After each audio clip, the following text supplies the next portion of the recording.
రాజన్న ముద్దు బిడ్డ జగనన్న వచ్చిన తర్వాత మళ్ళీ దేవుడి పాలన ఎలా ఉంటుంది, రాజన్న పాలన ఎలా ఉంటుందో మరి మనందరికీ కూడా చూపించడం జరిగింది.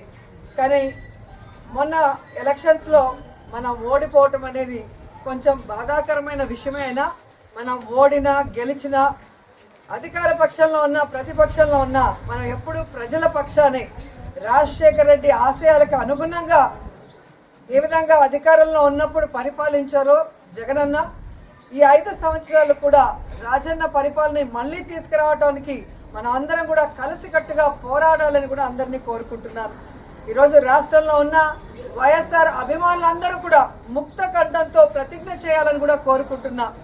రాజన్న పాలన మళ్ళీ రావాలి, రాజన్న బిడ్డ మళ్ళీ ముఖ్యమంత్రి అవ్వాలి, మళ్ళీ పేదవాళ్ళ ప్రజల మొహాల్లో చిరునవ్వు రావాలి, వాళ్ళ కష్టాలు దూరం అయ్యే విధంగా మనం అందరం కలిసికట్టుగా పనిచేయాలని కోరుకుంటూ ఈరోజు వైఎస్ఆర్ గారి జయంతి సందర్భంగా ఆయన విగ్రహానికి పూలమాల వేసి ఇక్కడ సేవా కార్యక్రమాలకి అందరూ కూడా వచ్చిన ప్రతి ఒక్కరికి పేరు పేరున కృతజ్ఞతలు తెలియజేసుకుంటున్నాను.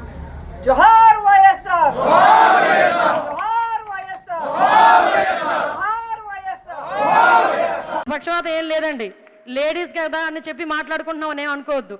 ఈరోజు అందరూ అంటుంటారు, ఎప్పుడు అందరూ అనేది ఒక మగాడి విజయం వెనకాతల ఆడది ఉంటుంది అన్న సంగతి.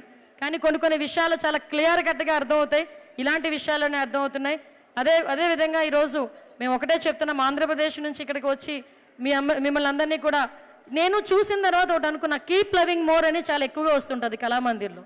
కీప్ లవింగ్ మోర్ అంటే నేను ఎంతవరకు శారీస్ గురించి ఏమో అనుకున్నా, కానీ ఈరోజే తెలిసింది మనుషుల గురించి, వాళ్ళ అవసరాల గురించి, వాళ్ళని ప్రేమించే విషయంలో ఈ కీప్ లవింగ్ మోర్ అన్నది కాన్సెప్ట్ తీసుకొచ్చారేమో అని నాకు అనిపించింది.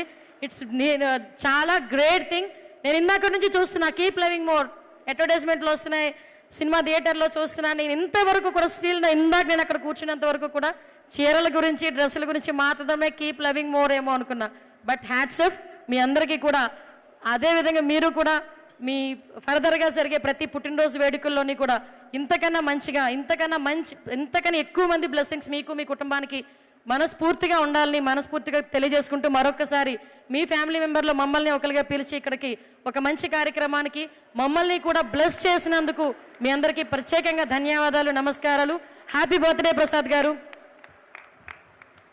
ముఖ్యంగా ఝాన్సీ గారి గురించి చెప్పాలి. అనిత గారు లేలే ఏ కార్యక్రమం అయినా ఏదో ముందు మాటతో ఝాన్సీ గారు మాట ఉంటేనే కానీ ఆ కార్యక్రమానికి ముందుకు వెళ్ళట్లేదేమో.